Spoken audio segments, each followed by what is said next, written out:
a pas à dire, il y a vraiment beaucoup de beaux bâtiments à Montréal. Mais quels sont les plus beaux? Au lieu de choisir arbitrairement mes préférés, j'ai demandé aux abonnés de Montréal dans ta pipe de me nommer leurs bâtiments préférés. J'ai ensuite publié une photo de chacun de ces bâtiments et les gens ont voté en grand nombre.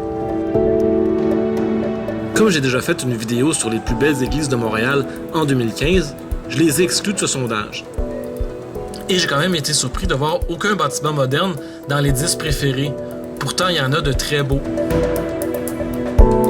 Mais sans plus de préambule, voici maintenant le top 10 des plus beaux bâtiments de Montréal.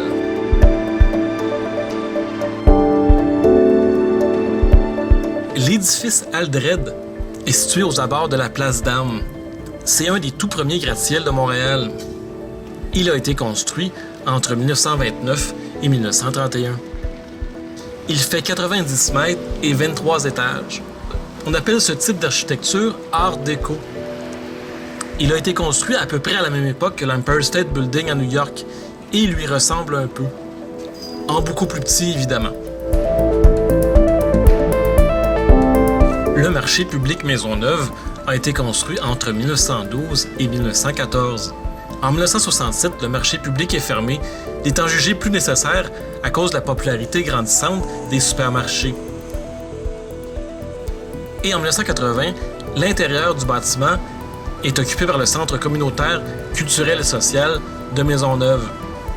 Et depuis 1995, les activités du marché public sont exploitées dans un autre bâtiment juste à côté de celui-ci.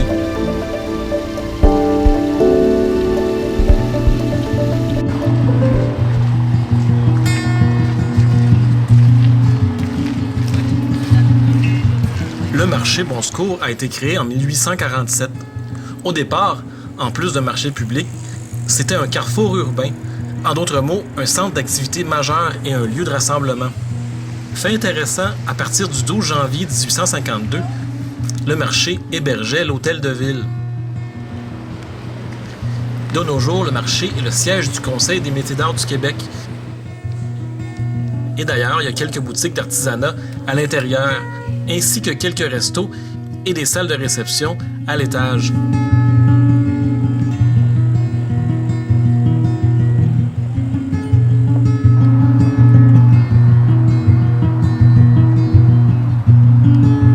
Je vous ai déjà parlé de la gare Vigée dans ma vidéo sur les trains. Juste pour vous rappeler, elle a été ouverte en 1897 par la Compagnie du Canadien Pacifique. Et la gare Vigée était aussi un hôtel. L'hôtel ferma en 1935. En 1950, la ville achète le bâtiment et entreprend des travaux de rénovation. Et l'édifice deviendra des bureaux.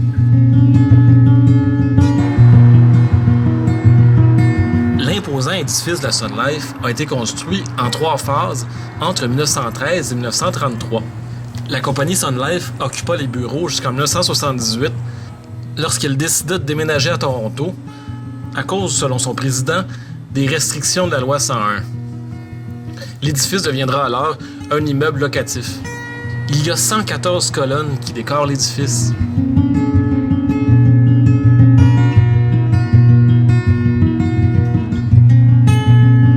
Et les portes des ascenseurs sont magnifiquement sculptées.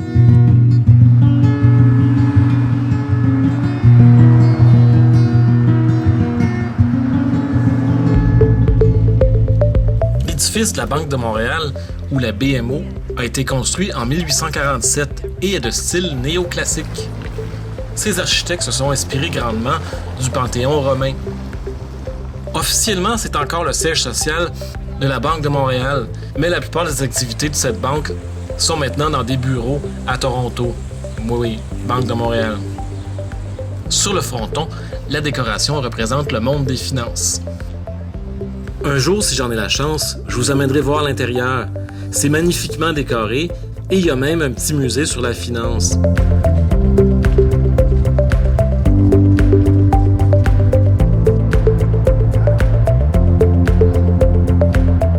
Ah, le stade olympique.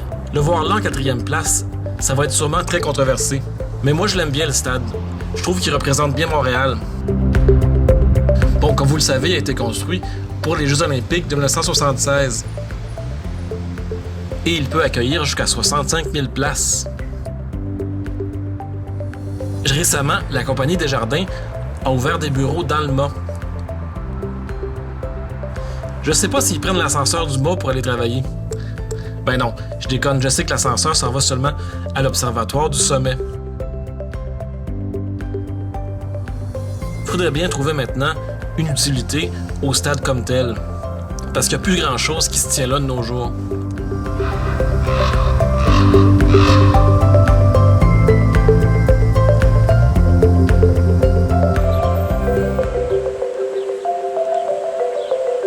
L'Hôtel de Ville de Montréal a été construit entre 1872 et 1878. C'est là-dedans que le conseil municipal de la ville siège et c'est là aussi que le bureau du maire ou en ce moment de la mairesse. J'ai eu la chance d'y aller quelques fois. Près de l'entrée principale, il y a un grand hall d'honneur qui sert de lieu de réception ou d'exposition. Mais la salle du conseil est elle aussi assez agréable à visiter.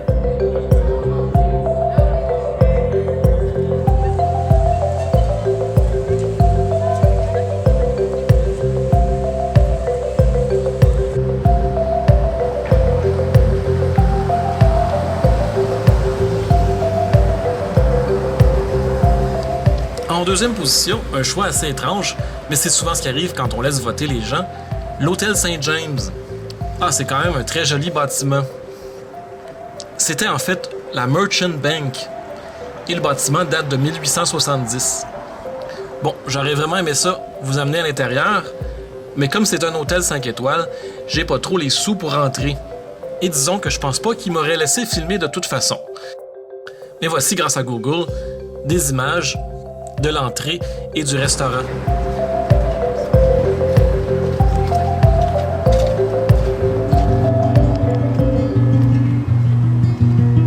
La gare Windsor, qui appartenait au Canadien Pacifique, a été terminée en 1889. Elle s'appelle comme ça parce que la rue Peel, à l'époque, s'appelait la rue Windsor. La gare était encore en fonction jusqu'en 1991, jusqu'au moment où tous les trains de banlieue ont été transférés à la gare Lallier, qui est pas très loin, juste de l'autre côté du Centre Bell. Ce qui est dommage, c'est que ça fait quelques années que sa façade est en reconstruction. Alors on peut pas apprécier le bâtiment à sa juste valeur. On peut toujours visiter l'intérieur, qui sert de salle d'exposition, et où on a gardé quelques artefacts de la belle période de la gare.